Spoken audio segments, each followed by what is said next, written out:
as they stated, my name is Teresa Albert. I'm one of the owners of Millstream Brewery, and Millstream is up in the Amana colonies. We are Iowa's largest, Iowa's oldest, and Iowa's most award-winning microbrewery. So for when I say the largest, we double any other brewery in Iowa as far as production goes for 2011.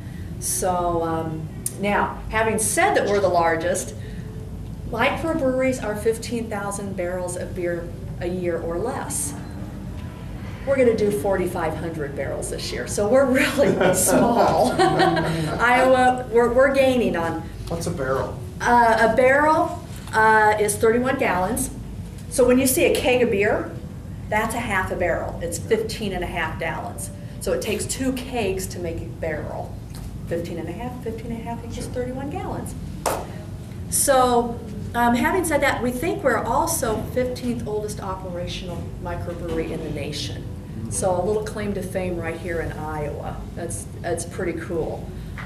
Millstream was founded in 1985. When Prohibition shut down all the alcohol production in Iowa, 1920 to 1933, Amana never brought back beer. All the wineries popped right back up, but everybody homebrewed and made wine in their basements. And so they just never started any breweries. And there were 2 or 3 breweries in Amana at that time. So it wasn't until 1933 to 1985 when 3 of the Amana Germans decided there needed to be beer in Amana again. So they revived the art of making the German-style traditional beers, and they went over to Germany. This is 5 years before the microbrew craze came in Iowa, came nationwide. That was in the early 90s. So they had no idea how to make a microbrewery, and they wanted to produce it and sell it. And so they went to Germany. They enlisted a famous brewer here in the Midwest. They built it up, and it was it was a struggle, but they owned it for 13 years and kept it going. The Millstream name was known. They decided to sell the brewery, sold it to an older couple in Cedar Rapids, Iowa. They bought it for their son. I want to be your son. Buy me a brewery. And he went to school to learn how to brew. He came back and his job said, "Oh no, please don't go, we'll make you a great offer." So he ended up staying at his job. The couple was basically stuck with a brewery they didn't want. My husband had lost his job in June. The brewer brewed at the Dubuque Star Brewery. It closed down about 6 months before that. And so my husband and the brewers were hired on in May, June, July. And in October, this couple made a decision, we're going to sell it. If it's not sold by Christmas, we're going to shut it down. And we were going to Cedar Rapids one day, and I looked over and said to my husband, wouldn't it be cool if we could afford to buy the brewery? And he goes, "You've been thinking that? I've been thinking that too." And so we went back the next morning. Yeah, went back the next morning to approach the brewers and say, "We know nothing about making beer. We don't want to know anything about making beer. I want to run the business end of it, and that's what I'm interested in." And they didn't want to do anything but brew the beer. And so it's been a perfect marriage ever since. We've been together. We've since lost one of our partners, so it is truly family owned. My husband and my son. My son now works there full time, and he hopes to eventually take the brewery over. The brewmaster, his wife does our books, so there's 5 out of the 11 employees we have are from the 2 families. Very good. And it's our baby, it's our home, it's our passion, it's our family. And doing stuff like this to educate people about who we are and craft beer in Iowa is great. We've done a lot for craft beer in Iowa. When we started, there were probably 4 or 5 breweries in Iowa. There are now 41 licensed breweries, which of 25 are operational. And that was as of a couple months ago. And so they're licensed, but they're not up and running. They're just saying we want to sometime in the future. And 25 of us are actually producing beer. Out of those 25, there are 6 of us, 7 of us, 6 of us maybe, that are actually bottling, canning, distributing. The rest of them are just brew pubs, not just brew pubs. They are brew pubs and they just sell on premises at their brew pub. So a nice mix, but we were the pioneer. We were doing it for many, many years. It's exciting to see where we were at and where we're at now. 2.5 years ago, so it'd be about 3 years ago, Iowa can only make 6% alcohol. That's all the higher alcohol we could brew. But yet any brewery or beer in the world could bring their 10% beer into Iowa. We couldn't even brew it. And so we're at a competitive disadvantage right off the bat. That's not fair. We approached our other breweries in Iowa and we said, we want to make some high alcohol beer. Are you guys on board? And they got on board, so a couple of the breweries, we went to the Iowa wholesalers and talked to them. They had the lobbyists, they had the power, we were nobody. And so our wholesalers said, you bet. And at that time, the higher beers had to go through the State Department. Budweiser, Miller, Coors, Glaciers, these people couldn't even distribute it. And they said, well, if we help you raise the alcohol limit in Iowa, we want the rights to distribute it. And we're going, yes, that's what we want. And so, bless their hearts, they pushed it through legislation. And 2.5 years ago, we can now brew 15% alcohol by volume. And so we are putting out some fun stuff. Our high alcohol beers usually run around 8 to 9%. We're not, our brewmaster is very, very balanced in his brewing. He wants you to be able to drink several beers. Some of these IPAs out there are so monstrous. You have one and you go, wow, that was great, but I can't have another one. I'm going to switch to another beer. Our Iowa Pale Ale is a drinkable IPA. You can sit down and drink it all night long, and you're still going to have that hops, you're still going to have that pop. So I thought we'd tour you through some of our beers and give you a little history of the beers, the beer styles and everything, and work into that. Usually, kind of like wines, there's a order to drinking the beers, and you do want to start kind of light to dark. This is our Windmill Wheat. This is a very light, smooth beer. And I'm just pouring full. I got plenty. And they, people say, oh, I don't like wheat beers. And this is not a weedy beer. This is a, oh, yep, I was just going to go down this side with it. This is a kind of unusual. This is a lager beer for us. And we are considering changing it over to an ale. And what that does is it reduces the time it takes to produce the beer. You have to use a different yeast too, don't you? Yep. Well, And ale yeast instead of lager yeast, yeah. Yep. And so that would make sense, right? Yeah. So that kind of brings me to what I thought I would talk about too, is an ale versus a lager. What's the big deal? And there are two main types of beers, and it's not that tastes great, less filling. It's lagers versus ales. Okay. And So what is this that we're ale, drinking? pardon? What is it that we're drinking, a lager? This is a lager. Normally the wheat beers are ales. We are a German brewery, and so the Germans are kind of the ones that created lagers. And let's see, lager, I just found this out, so this was fun. Lager is a German word. It comes from lagern, which means to store, and thus the word lager. And so the German breweries made lagers. They kind of came up with them. And so we stay traditional in lager, a lot of our beers. An ale takes 2 weeks, start to finish, 7 to 14 days. Some of them even are done, and the brewers will come up and say, oh, it's done. And I said, you just put it in there a week ago. Nope, it's done. And so an ale will take 7 to 14 days, where a lager, which we look just, means to store, it will take a month to 2 months on average. So this beer is a 4-week beer for us. It will lager in our lager cellars for 4 weeks. We are looking at making it an ale because of that. It ties up your tanks for 5 weeks. Where if I lager it or ale it, changed it to an ale yeast, I can rotate, go through that twice as fast or 3 times as fast. I can turn over the beer faster. So when you go to a lot of breweries, you're going to see they make ales because they can pump them out faster. We're trying to stick to our German roots as much as possible. That is good. Yeah, this. I wasn't good with that much. It hurts.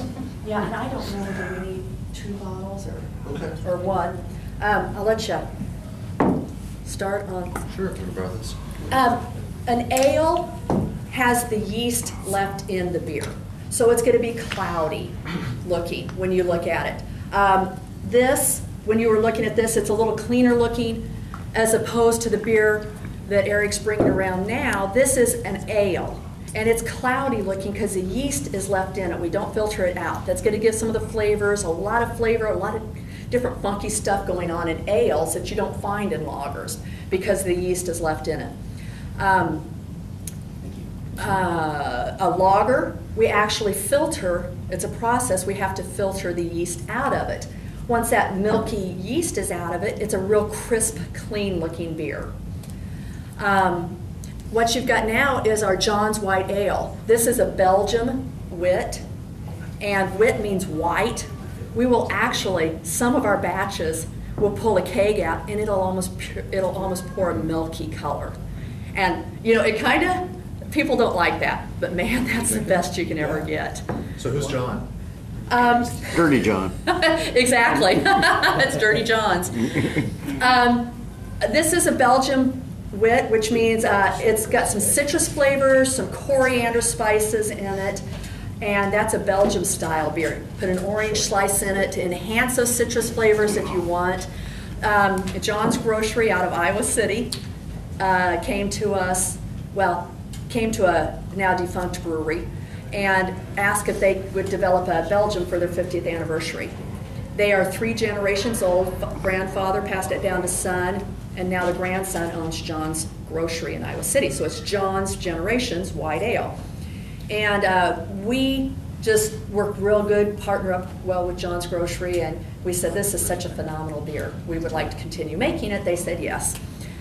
This is an 8-time national award winner for us. The last medal it received last year was a silver medal at the Great American Beer Festival in Denver. That is the most prestigious competition in the United States. So it's medaled twice there, 5 times at some smaller competitions. So very, very proud of this beer.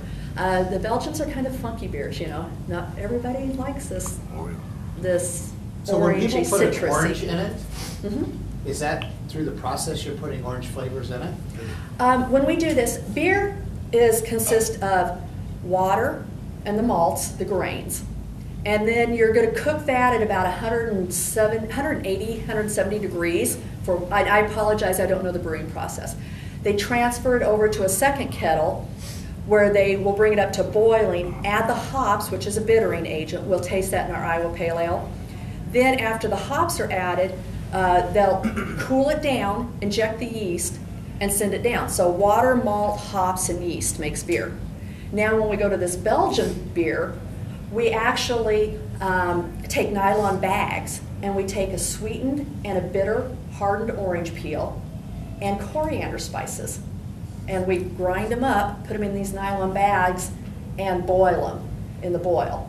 And that's what's infusing all these flavors. We take the nylon bags out, throw that out, and that's how different flavors are added, is usually in the boil. We've got a pumpkin imperial stout now, and in the boil, the pumpkin flavorings go in. And that's, so you can add all these funky stuff to it later. Most of your funky beers are going to be ales. They just tend to be. And that is available in Heavy? And they are all available in Hy-Vee.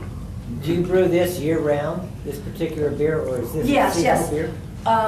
All the beers I'm going to taste tonight are year-round, except for the Oktoberfest. And we are totally out. So thank heaven we had our local Hy-Vee here, so I could go buy a 6-pack so I could bring you all Oktoberfest beer tonight. We have it. Mm-hmm.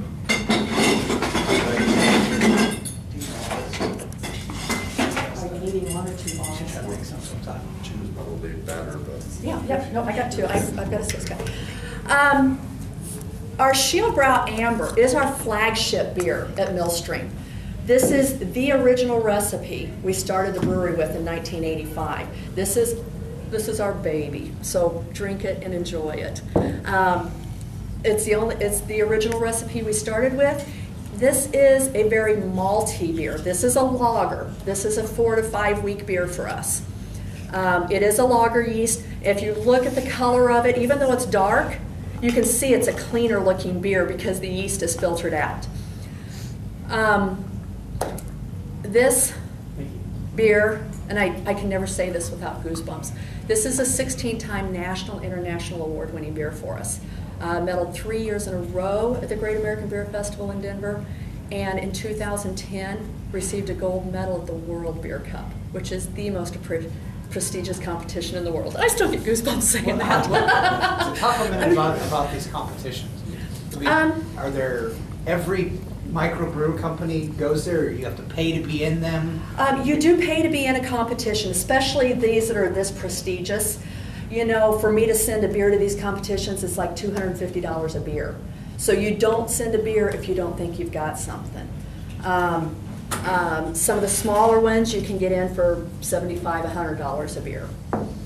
So there are several smaller ones. Is this what they do? Like they sample a bunch and then they're keeping chart? Is that how? Yep, when you go to these competitions, in fact, we host a homebrew competition every spring with and it's a Midwestern one. And the judges have to be sanctioned. They have to go through rigorous testings, and they have to pass. Some of the home brewers have gone through this to become sanctioned judges. Cicerones, right? No, this is a different. Okay.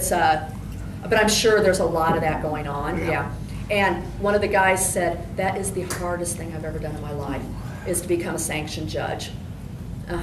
And so What's the they flavor bring in in. This is a very malty beer. It's a little sweeter. You aren't tasting any bite. Very low hops in this. A lot of malt.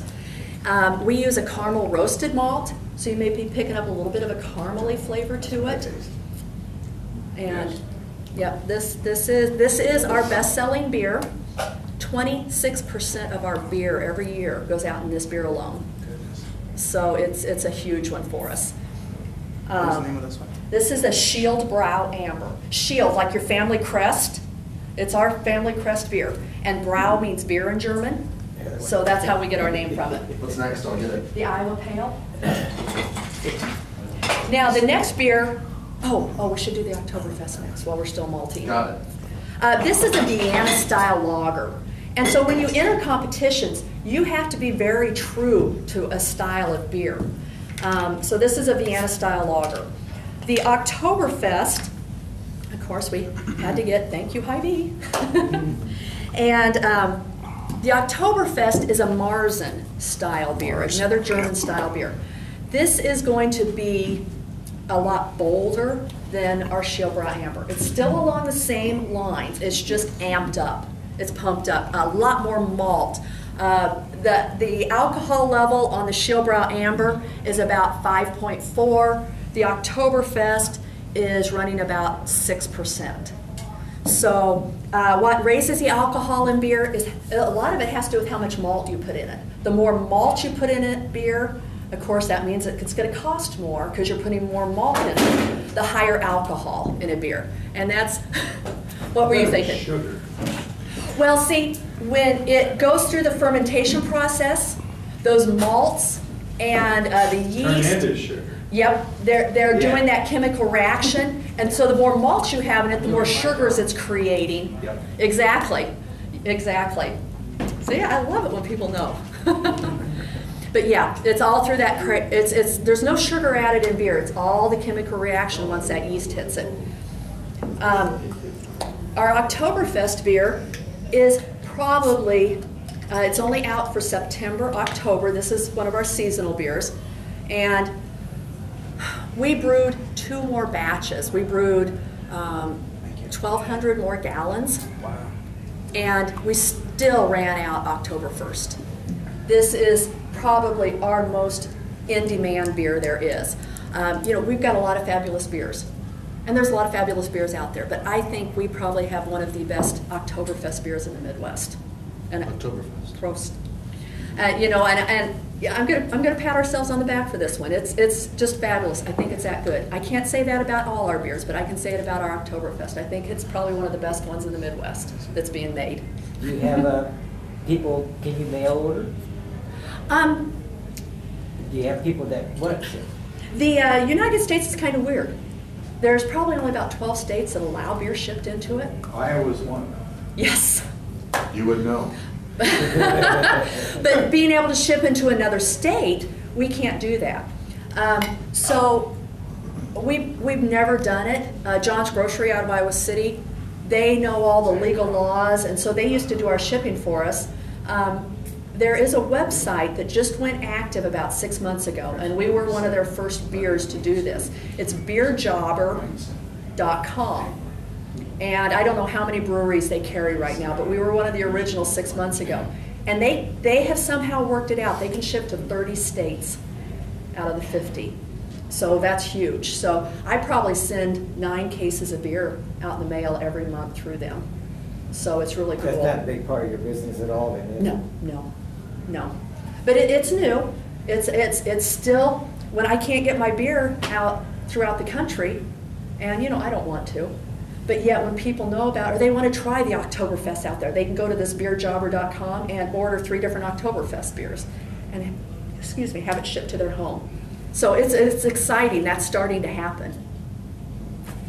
And you guys really have to watch my time, because I will talk forever. I've got till 7:30, right? Actually, I have a call at 7:20. Okay, Because the next, the 7:15. wine starts at 7:30. Okay, now you've tasted a malty beer, and again, this is Oktoberfest is a 5 to 6 week beer for it. We age it longer. This is a very hoppy beer. This is an Iowa Pale Ale. So any beer you have the word ale in it, it's going to be an ale yeast, a 2 week beer. This is a very hoppy beer. It's going to be a bite to it. Now, remember I said this is a drinkable IPA. So it's not going to be bold like some of them out there. The Ranger IPA, I just think is way over the top. You drink 1 glass, and that's all you want. So I'm curious, you mentioned about the higher alcohol content and getting it to Iowa. So are people buying this beer solely on the fact that it has higher alcohol content? Some of them do, yeah. They just want to get the buzz quicker. Okay. I don't know why else you No. would want a higher alcohol beer other than Oh, to feel the effects. the flavors that are out there. The last beer we're going to take, Iowa Pale Ale. the last beer we're going to taste, bring that question up, the next beer we're going to taste, okay? And I'll answer that one. Okay, so this is an IPA rather than a pale ale? This is an IPA. Our brewmaster But you call it a swears. pale ale. No, it is an IPA. But we it says pale ale. There is a difference. right. No, this. Where does it say pale ale? On the box. On the box, on the label. Well, the little thing here says Iowa Pale Ale. This says So the little thing says IPA. We took the What does IPA stand for? I thought India Pale Ale. India Pale. And so we had fun and we said Iowa Pale Ale's an IPA. It is very low on the IPA, but it is, our brewmaster says it is legally an IPA. Okay. Yeah, it's not an American or a pale, it is an IPA. Because the British, when It- they controlled India, had a higher alcohol level for shipping. An India Pale Ale, like you were saying, is way back when they were trying to, before they had any transportation and those months on the sea, trying to get from one continent to another. Water, you'd get sick, you'd get dysentery, you'd die, but they needed some kind of liquid.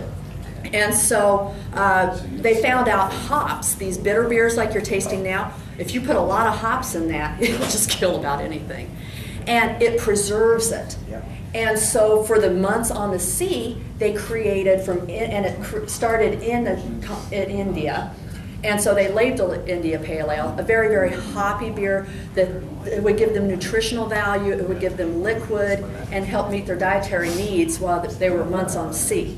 So it's an India Pale Ale. Gotcha. Same with Imperial Roasted Stouts. Kept the sailors drunk. Exactly, the Imperials are, yes. Kept the sailors buzzed the whole time, huh? Yeah, they were. But that's a very hoppy beer, a bitter beer. And like I said, ours is a very drinkable one. This is our second best-selling beer. 22% of our beer sales are in this beer alone. So between the Shieldborough Amber, Iowa Pale Ale, almost 50% of our beer goes out in these two. What demographic buys your beer? I mean, have you done any demographic analysis? 12 years ago when we bought the brewery, we were pushing 50-year-olds, 40, 50-year-olds. My demographics are the 20 and 30-year-olds now. Everything I do, I cater to the 21 to 30-year-olds. Events we have at the brewery, I cater, and I don't have polka bands. I hate to say it, I will certain times, but I want those rock bands in because I want those 20 and 30-year-olds in. Where they come up with the money right out of college, I don't have a frickin' clue. But they've got the money, they don't want a domestic beer, they want this stuff with flavor. How? And they drink 3 bottles to Yeah. other people's 1 bottle. Yeah. These young kids, 20 and 30-year-olds, they just are eating us up. They're my demographics. They're What was the the ones first that. beer, the lager, what was it called? The Windmill Wheat, That the was first one we tried. Mhm. Yeah, Yeah. that was Eric's favorite beer. And I apologize on this next beer. I really screwed it up by putting it on ice. Oh, no. I know. A stout should be served 55 room temperature. Room Oh, temperature. duh. I think that's it. Okay, I don't apologize. I didn't make a mistake. No. Keep me on your toes. Misappropriated. Yeah, I just put it in the wrong place. Okay, now, your question, why make these higher alcohol beers? What's with it? You just want to get a buzz faster. Okay, our Backroad Stout is an oatmeal stout. What that means, it does have 5% oatmeal in the grist, which is going to make it a very smooth stout. It's very rich, thick, heavy, full-bodied like a Guinness. Very dark. Very dark. A beautiful tan head on this. I think it's the prettiest beer we make. But it is going to be smoother. Guinness has a bite. Guinness is a different kind of stout than this is. So people say, oh, it's like a Guinness. No, they're different styles. This is an oatmeal. You serve at room temperature, is that what you're doing? The stouts are usually served more room temperature, 55 Warm, degrees. you mean cool. Pardon? You said warm, you mean Cool, 50, yeah, room temperature, yeah, thank you. Now, higher alcohol. This beer, before the law change, was 5.7%. It just wasn't where it needed to be. It was really good, but our brewer was never happy. This is the first beer he changed, bumped it up to 6.7%. It is beautiful now. I mean, the following we have, we take Guinness tap handles over for this. That's so cool. And it's just a phenomenal beer. Now, I was going somewhere with that. The flavor, it just gave more flavor. And so the higher alcohol beers are just getting different flavors that we couldn't do under 6%. Now that we can do over 6%, we can put all these flavors in. We can make the triples. We had a triple raspberry Belgium, and we couldn't do that before. You could have a raspberry Belgium, but to put the oomph behind it, Hy-Vee. You have triple raspberry. Get it, because there's only a couple 4-packs left. Is it actually a Belgian triple? Yes, it is. It's a Belgian triple. We have a pumpkin imperial stout. Well, we could have a pumpkin beer, but man, to bump it up and make an imperial stout out of it, at Hy-Vee, it's on the shelves right now. The Extreme Series. Yes, we do have What's the a, ABV on it? the triple raspberry, I'm talking about the pumpkin stout. about 8%. Okay. About the same as the Schlafly pumpkin ale. Pretty close. I like fruity beers, that's what she said raspberry in my ear. Yeah, and this pumpkin, we can't do those things and have fun with the lower alcohol beers. So thus we created, as Eric just said, we have a Brewmaster's Extreme series. And all we do is put out the high alcohol beers, these fun stuff. We make them every 2 or 3 months, we make a new one. We may make it again and we may never make it again. So you want that triple raspberry, you better get it because We made it 2 years ago, we made it now, we're not gonna make it again for a couple more years. And, And the reason is just you like to just keep because we things want in to have demand. fun. Yeah, we want to keep things, if you can get it every day, or you know you're going to get it every year, that's what I've got the Oktoberfest for. You know you can get that every year. But man, I want you to hit those extreme series that you might not get again. Now, do you have just a tank for those special ones you think of a beer? No, it's just putting our regular tanks. Okay. Yeah. And how big are these tanks? Are they as big as that table? Why don't you take a picture? I'm 20, so unfamiliar with this. 20 barrel tank. If I went around about this diameter, I could hug a tank about like this, up to the ceiling. That's 20 barrels, so you got about 640 gallons in That's that. not that big. Yeah. We have 20 barrel tanks. We just bought 4 new 40 barrel fermenters, and they are, you know, way tall. Stainless steel, Stainless steel. What'd they do in the olden days? Were they wood? copper. Bathtub? Copper. They were copper, and of course that's too expensive. This is a beer tasting? For This is the $5? one. 7:30. 7:30. I think there's a 7:30. sign out there. 7:30 is the wine tasting. Okay, thank you. You bet. And so we created this Brewmasters Extreme Series just for the brewers to have fun. Our brewmaster is very safe. He likes to make everybody happy. That's why our beers are very balanced. And so for us to do this Brewmasters Extreme Series it's out of his comfort zone. And he's having a blast. He can hardly wait to come up with the next one now.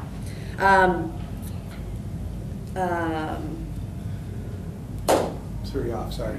Yeah. Yeah. Well, where does the Johns, where does it rank in alcohol, the Johns? Generation. Oh, gosh.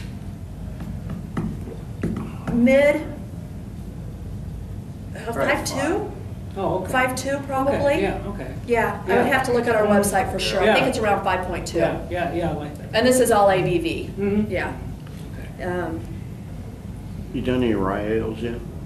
We did a dark Belgian rye last winter. Mm-hmm. Our brewmaster said, I will never do it again. It was Really? the hardest, thickest beer to brew. Oh, yeah. Yeah. And of course, people loved it. When are you going to make it again? So he'll probably break down and do it in a couple of years. Yeah, you need to. We've got a barley wine, a smoked barley wine. Oh, you do? Okay. That'll be coming out November. We'll be bottling it like November 4th, Okay. 5th, somewhere around there. That's our next brew after this pumpkin imperial What kind of malt stout. cheese on that one? I don't have a clue. Okay. Yeah, don't have a clue on that one. This is a new one for us. He's Okay. never done it, so. We just got some whiskey barrels in, or we're just getting, he just went to look at them today. You're gonna start doing Templeton? whiskey like No, what's No? that? no. Templeton rye? You're Yeah. gonna get into that business? No, what we do is they can only use these whiskey barrels once. Yeah. And so then they sell them. Well, we're going to buy some, and then you age your beer in it. Like we did a smoked stout, a smoked barrel aged stout 2 years ago at Christmas, and it was phenomenal. And so we'll take and we'll barrel age it, and it'll take about 6 months in those in the barrels, whiskey barrels. Yeah, I just had one of the Brow Brothers. Yeah. They did a rye ale aged in Templeton Yeah. barrels. I reviewed that one last night. That was stellar. Yeah. Is that the There's some next fun step for you stuff. guys, is to get into like whiskey? No.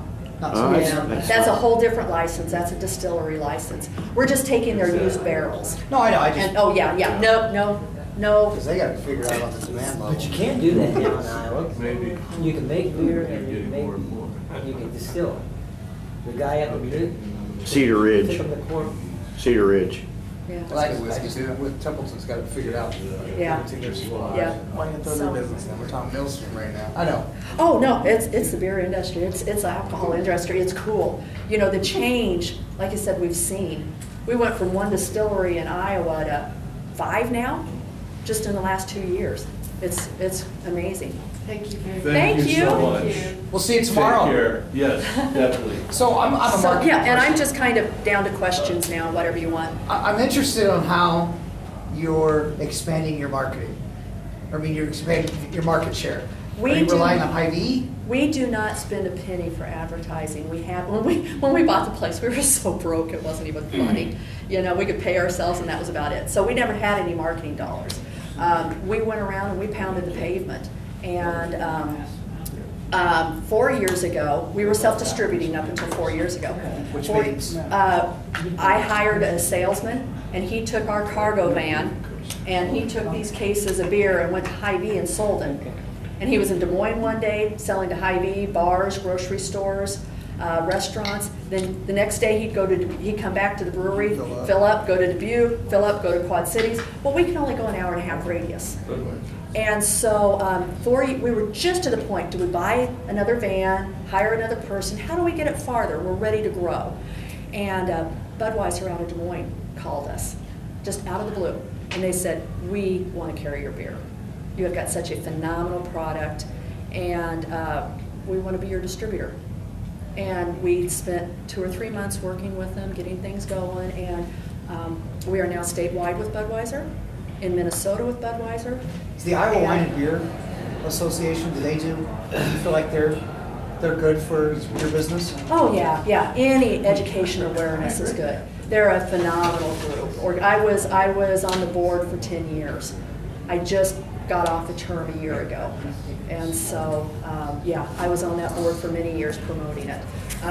We hosted Iowa Festival of Iowa Beers, and I only invited Iowa breweries, and this was 8 years ago when the craft beer wasn't in Iowa. You know, you still didn't know what it was. And I said, let's start getting awareness in Iowa about Iowa craft beer. You don't have to go out of state. We've got a lot of good breweries here. So I invited Iowa breweries.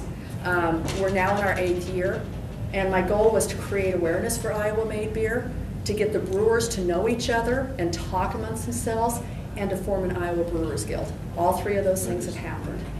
And so we were very instrumental in starting the Iowa Brewers Guild and creating all that awareness. And you know, as a group now, we can do a lot more than we could as different breweries. So I don't know where you get hops, where you get your hops or barley or whatever. Is like, for example, in wine, Iowa grapes are a lot different than the Valley grapes. Right. Is that the same with? It's the soil. And yes, it's the same with hops. You'll get different flavors from the hops, from the soil. Nothing is native to Iowa. The hops come from Washington and Oregon, Europe. The grains come from northwest, more like Idaho, all that. They're processed in Wisconsin, shipped to us. So what's your Oh, highest? so you don't grow any of your own? Yeah. No. Okay. No. We grow hops at the brewery for fun and decoration. It's very rare for a brewery. Home brewers do it all the time. They grow their hops, they use it. Yeah. It's very hard for a production brewery to do that. We have to have processed hops. Yeah. But, I know. It's like a 'cause winery buying Brown- grape juice, right? Pardon? It's like wine. It's like winery buying their grapes. Same concept. Yeah, we have to buy our hops and have them shipped in from Washington. We have to buy our grains, have them shipped in from Wisconsin. Interesting. Yeah. And I probably need to stop, but this is, but how do we get it out? This is how we get it out. I come to Fairfield. I'm probably on the road 2 days a week, going to different tastings. I spend many, many hours in Hy-Vee's doing tastings. I spend many hours at events like this. Sure. And you know, people see us. They see the owner. They see the beer. They taste the beer. You can't taste the beer in an ad. The next This time- is our philosophy. I'm going to get the beer out. I've got 4 events tomorrow. I'm going to. And so I've got 4 of us going 4 different directions tomorrow. But this is, you can't taste the beer in an ad. You can taste the beer at a tasting. And so we're out there a lot. So that's how we. And in that convincing, high traffic